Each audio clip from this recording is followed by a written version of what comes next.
Hey guys, coming up next, what is the best case of a buyout? What is the worst case of a buyout? We're going to have a discussion here on a Saturday, and I hope you enjoy it. Stay tuned, it's coming up next.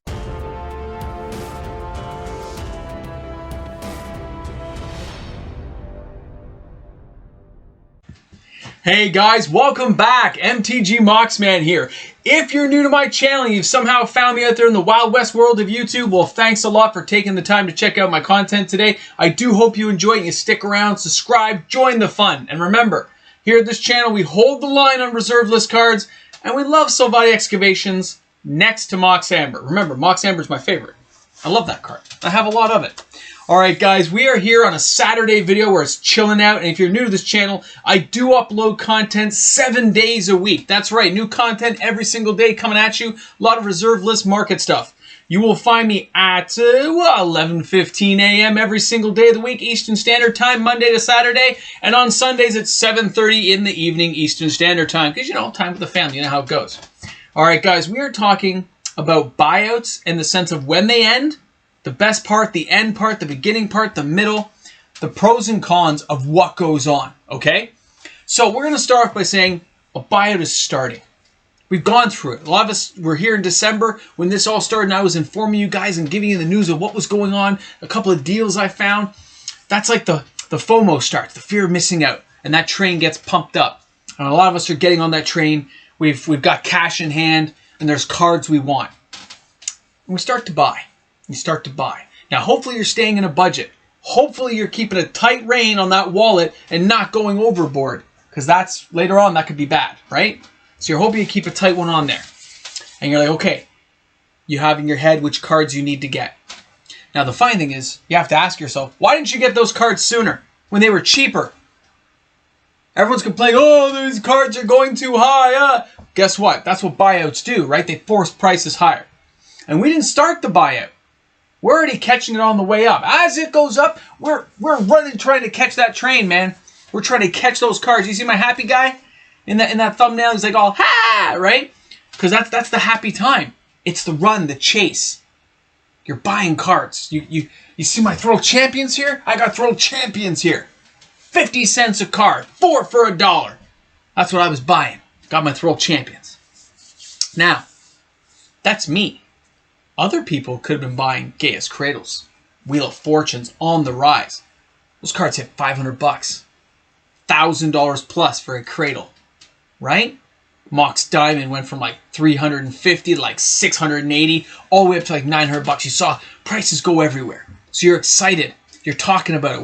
We're informing each other. We're checking boards. We're checking other YouTube channels. We're like, ah! That is the hype of the buyout. That's everyone's excitement kicking in. The adrenaline rush when you've gotten some cool cards. You're like, dude, Salvati Excavations, bro.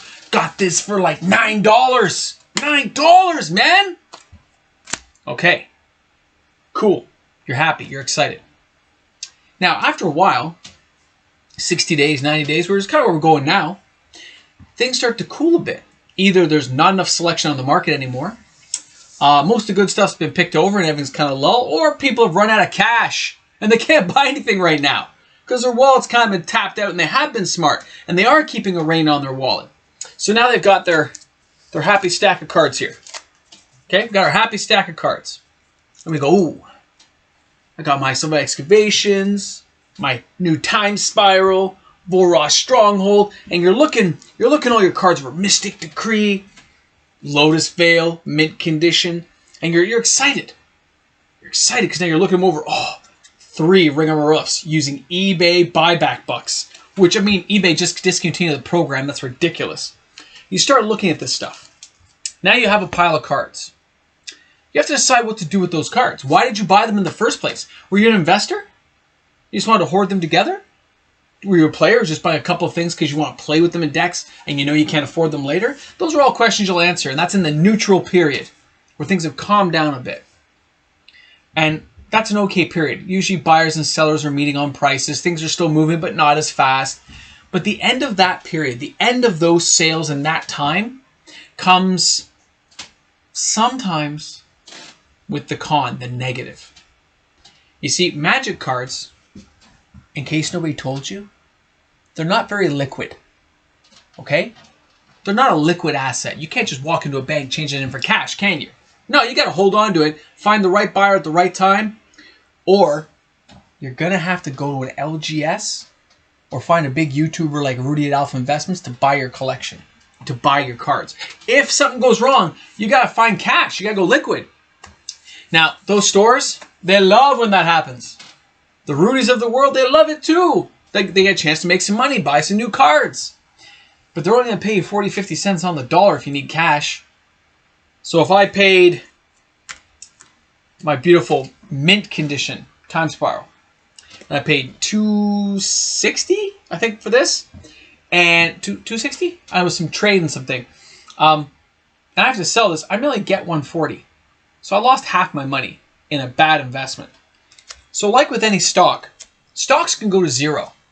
Magic cards can go to zero, but you still get the magic card. So if you're a person who collects sealed boxes, I love my sealed boxes. You can see here in the background, love my sealed boxes. At least I always have the box. If the stock goes to zero, doesn't matter. I can still crack those boxes and play Magic for 20 years, always drafting with friends. There is an inherent value that is not in a stock. Yes, it's not liquid. I get that. It's not liquid. You can't just sell it. Come on, Mox, man. What are you talking about? You're right. You can't sell it. But I will always be able to play that game with friends. Magic's been around long enough. Most people don't really fear it going out of business. We don't always like the jumps of products they put out. We're not always happy with all the junk they throw at us. We don't like all the particular sets they put out. But the game ain't going to zero. And if Wizards fine-tunes things, because they're always mixing things up to try to make it better or to make it different, and the odd time we got to pull back the reins and say, I'm not buying that product. I'm not dumping into that. So in these buyout periods where this happens, you may find yourself having to sell some of your collection. You want to maximize your ability to buy those products and sell those products. So you want to buy on the low, you want to sell on the high. But at the end of a buyout, it's going to be the low, right? Because now nobody wants the product. So you may have to take a hit on that product. If that ever happened to you, I hope you would email me. I will give you the places with the best deals, at least let you know and make an informed decision, and I'll research it for you free, because that's what I like to do. But if you're asking me ever to buy it, I probably don't have the money to buy your collections. You guys probably have better collections than I do in some cases. Right? I may have been at this game a long time. I may not have sold my original cards, but I work a day job. I work long hours. So I don't have that kind of movable cash to do those things. Some of you guys out there are very, very big fish. I get it. Yeah, I know some of the big fishes watch my channel. I get that. But at the end of the day, I just want you guys to be informed what can happen.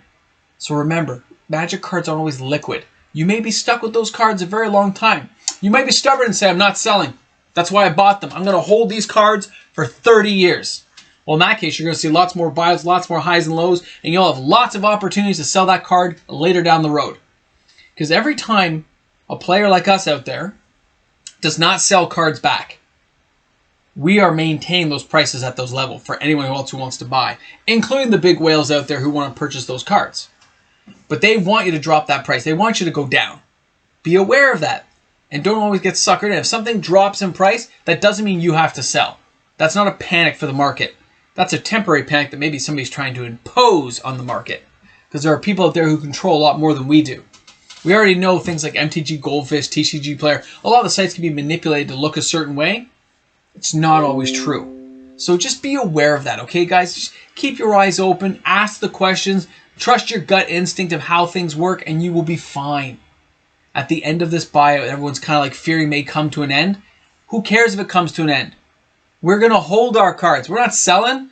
And hopefully you put yourselves in a good financial position where you will not have to sell anything and that you will be able to hold on to it. Because that's the whole point. I didn't buy so much I put myself in trouble this time. I've done that in the past.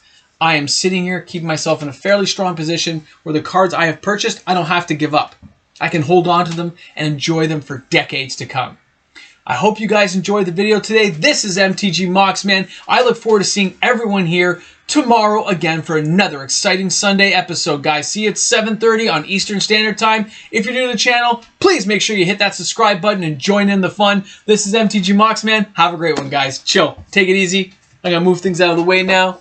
I'm going to go down here and just, come down there. You can't see me anymore. I'm clicking things. You can't see what I'm doing, but trust me, the video's about to end. See? My hand's up here. My hand's over there. You never know what's going to happen. I should put my finger up Deadpool's nose. Hey guys, big shout out to some of my fellow YouTubers out there. MTG Peddler, way to go buddy. Pause Brown, gonna see you soon. MTG Gaming Bob, and of course Ventrix. Alright guys, have a great one.